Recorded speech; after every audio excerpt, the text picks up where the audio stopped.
atas artikel yang kemarin saya posting, sepertinya kalian masih ada sedikit bingung tentang perguruan tinggi dan bahkan mungkin juga ada yang nggak membaca. Nah, karena kalian ada yang nggak membaca dan masih bingung, saya jelaskan lewat video ini. Insya Allah untuk video kali ini saya akan menjelaskan sedikit pengantar untuk perguruan tinggi. Nah, yang akan kita bahas yang pertama adalah jenjang.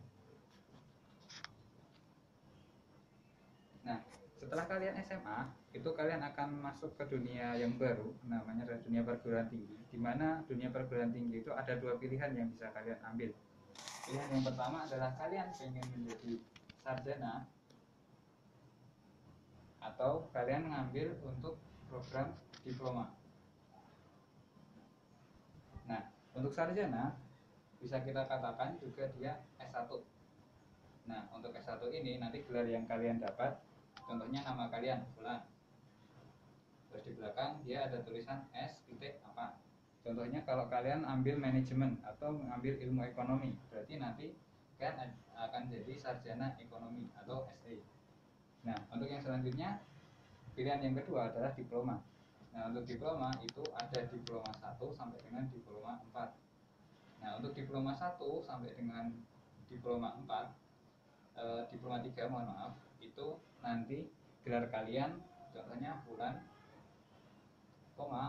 A, M, D atau ahli media. Nah, terus di belakangnya nanti akan ada tambahan jurusan tersebut. Contohnya aja kalian kuliah di Politeknik Kesehatan Yogyakarta, terus kalian ngambil diploma 3 untuk jurusannya adalah analis kesehatan. Maka nama kalian Fulan, AMD, terus di sini AK, analis kesehatan. Oke, paham ya? Nah, bedanya kalau untuk diploma 3 itu diploma 1 sampai diploma 3 nanti AMD. Untuk diploma keempat itu nanti beda. Jadi contohnya Fulan, terus nanti STR atau sarjana terapan. Nah, untuk diploma 4 ini dari pemerintah ini disetarakan dengan S1. Gitu. Nah, Ustaz, perbedaan selain gelar yang kita peroleh, apa sih bedanya sarjana sama diploma? Nah, perbedaan yang kedua adalah tentang yang akan kalian pelajari besok. Untuk sarjana itu 70% kalian akan belajar teori.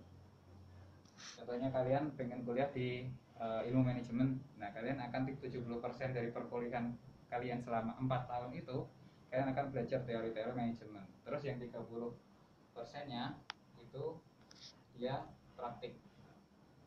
Nah, praktik bisa juga magang atau bisa juga untuk penelitian dan yang lain-lain.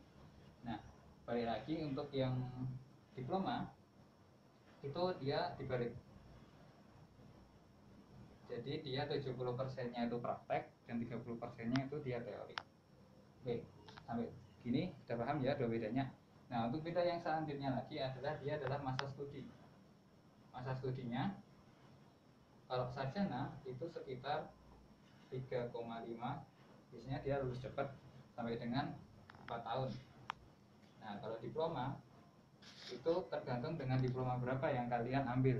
Diploma 1 tahun, diploma 2 tahun, diploma 3 tahun, atau diploma 4 atau dengan nama lain sarjana terapan 4 tahun.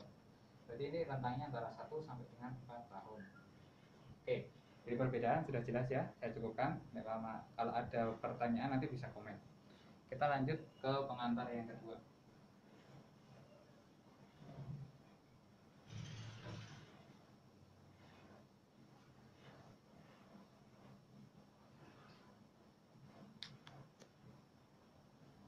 Oke, nah saya hampir kelupaan, untungnya tidak kelupaan. Nah, Ustadz, kalau saya pengen keluar negeri, bisa nggak Ustadz? Bisa. Nah, untuk keluar negeri atau sarjana itu pangkat yang kalian dapat adalah Fulan. Terus di belakangnya adalah BA, Bachelor of Art. Itu dia kamu keluar negeri dan dia standar dengan S1. Tapi nanti untuk keluar negeri nanti kita cakap lebih banyak ya, karena nanti akan ada banyak pertimbangan untuk keluar negeri. Dan untuk masanya otomatis dia untuk keluar negeri 4 tahun, karena untuk diploma memang jarang dibuka ya. Diploma ada sih sebenarnya, tapi 4 tahun atau mungkin 1 sampai dengan 4 tahun plus plus 1 tahun plus 1 tahun. Loh, 1 tahunnya itu apa? Itu adalah matrikulasi plus kuliah. Jadi masa jenjang kalian akan lebih lama di luar negeri. Matrikulasi itu apa Ustaz? Matrikulasi itu seperti pengenalan budaya, bahasa, dan orientasi-orientasi lain seperti itu. Bahkan kalau yang lebih agak sedikit ekstrim itu seperti di Jepang, dia masa orientasinya 2 tahun. Karena kalian harus jadi mahasiswa magang dulu dan ada kesempatan kalian nggak masuk ke universitasnya itu kalau untuk S1 ya. Nah, kita lanjut. Untuk pengenalan yang kedua yaitu tentang macam-macam universitas, itu ada banyak. Ada yang pertama macam-macam perguruan tinggi. Universitas salah satu jenisnya ya. Univ. Itu sudah sangat familiar kita dengar. Terus institut. Terus politeknik. Terus akademi. Terus yang satu lagi mungkin jenisnya ya, tapi nanti masuk di sini, tapi nanti aja. Nah, universitas kenapa dinamakan universitas? Karena dia universal, di mana dia memiliki jurusan diploma dan memiliki jurusan sarjana. Itu yang pertama. Yang kedua, dia fokus ke banyak sekali studi. Contohnya Universitas Gadjah Mada, dia ada fakultas pertanian, ada fakultas kehutanan, terus ada fakultas hukum. Jadi dari IPA, IPS ada semua. Jadi bisa dikatakan lengkap jurusan.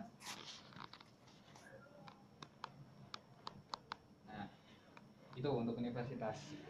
Terus untuk institut, contohnya institut adalah Institut Teknologi Bandung atau Institut Pertanian Bogor. Nah, dia fokus ke satu bidang garapan. Di mana di sana bisa jadi di sana juga ada diploma, juga bisa jadi ada juga sarjana, tapi dia fokus ke satu bidang yang ditekankan. Nah, untuk politeknik hampir sama, tapi cuma kalau untuk politeknik dia lebih ke diploma. Contohnya adalah Politeknik Elektronik Negeri Surabaya. Nah, Politeknik Elektronik Negeri Surabaya dia kebanyakan memang diploma atau bahkan semuanya diploma, dan dia fokus ke elektronik. Nah, Ustaz, ada nggak yang politeknik tapi dia nggak ke IPA-IPAan? Ada. Contohnya yang IPA ya kayak Politeknik Kesehatan, ada Politeknik Elektronik, ada juga Politeknik Ekonomi dan yang lain-lain di Bandung seperti itu. Nah, kalau akademi itu dia fokus ke diploma dan dia memang banyak ya lengkap, tapi diploma saja. Seperti itu. Nah, dari keempat jenis ini itu ada kita bagi atas beberapa macamnya. Yang pertama adalah dia universitas, institut, politeknik atau akademi, itu ada yang negeri, tapi juga ada yang swasta. Nah, sampai sini cukup ya.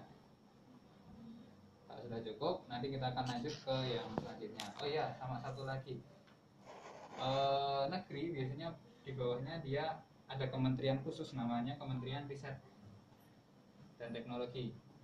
Nah, ada juga dia negeri tapi dia tidak di bawah riset dan teknologi, dia di bawah kementerian yang lain. Nah, kenapa saya jelaskan seperti ini? Karena ini akan menyangkut ke jalur masuknya. Kalau Kementerian Riset dan Teknologi yang kita biasanya sering bahkan sangat menakutkan kita, yaitu SNM dan SBM. Nah, kalau kementerian dia otomatis seleksinya lepas. Ada juga negeri tapi dia militer, seperti itu. Nah, kalau swasta dia berdiri sendiri tanpa ada bantuan dari negeri, mungkin bantuannya dana dan yang lain-lain, tapi itu gratis. Oke, cukup sekian video yang pertama.